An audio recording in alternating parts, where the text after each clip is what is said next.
Hey everyone, well I am here on the Senate side of the Capitol, and as you can see, what was supposed to be a very busy day is actually dead silent. Now, this is because the reconciliation bill, which Republicans had planned to put on the Senate floor today, is, well, let's say things are not going well. Many of the items that they had planned to ram through, including cuts to Medicaid, their tax provisions, the public lands provisions, the list goes on and on and on, didn't make the cut through the parliamentary process. So let me explain that. Some of you may be aware that the Republicans were trying to use a budget gimmick, which is what reconciliation is, basically to ram through their domestic policy agenda that included all of these terrible provisions that we've been talking about for months. But in order to do that, it has to be completely germane to the budget. And so the Senate parliamentarian has to review the different provisions, make sure that they're legitimately just budgetary in nature and they don't change major policies. And what has happened over the last several days as these provisions have been put in front of the non-political, non-partisan parliamentarian is that she has made clear that time and time again, the things where Republicans are trying to jam through here in the Senate just don't make the cut.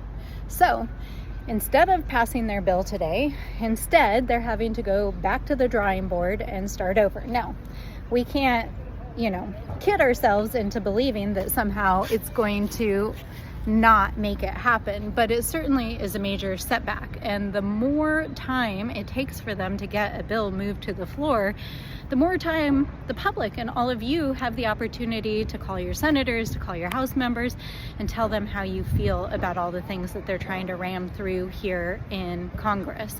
So keep calling, it's working.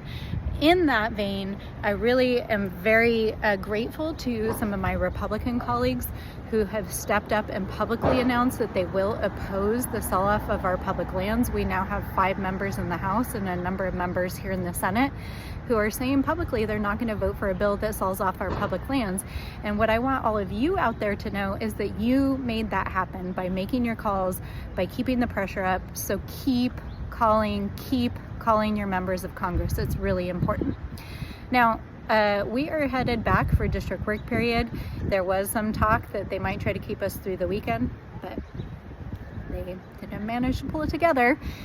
And so we'll see what happens in the coming days. Now, unfortunately, I'm also sitting here in the Senate steps opposite the Supreme Court. And as many of you have heard, the Supreme Court is in its full session right now. There's a lot of very devastating, difficult, and frankly, I think,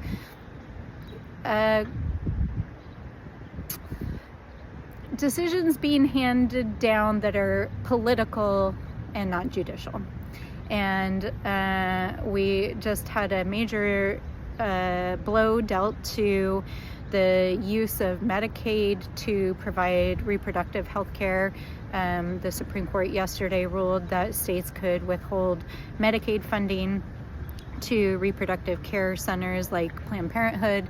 A case was just handed down today regarding these court orders on birthright citizenship. And, I want to remind us all that a year ago this time we were talking about court reform because we knew that the court had been stacked with political appointees who were there to help Donald Trump get his agenda through. And I think we're really seeing that in action with the court majority over the last couple of weeks. So the fight continues on every possible front, but we're in it.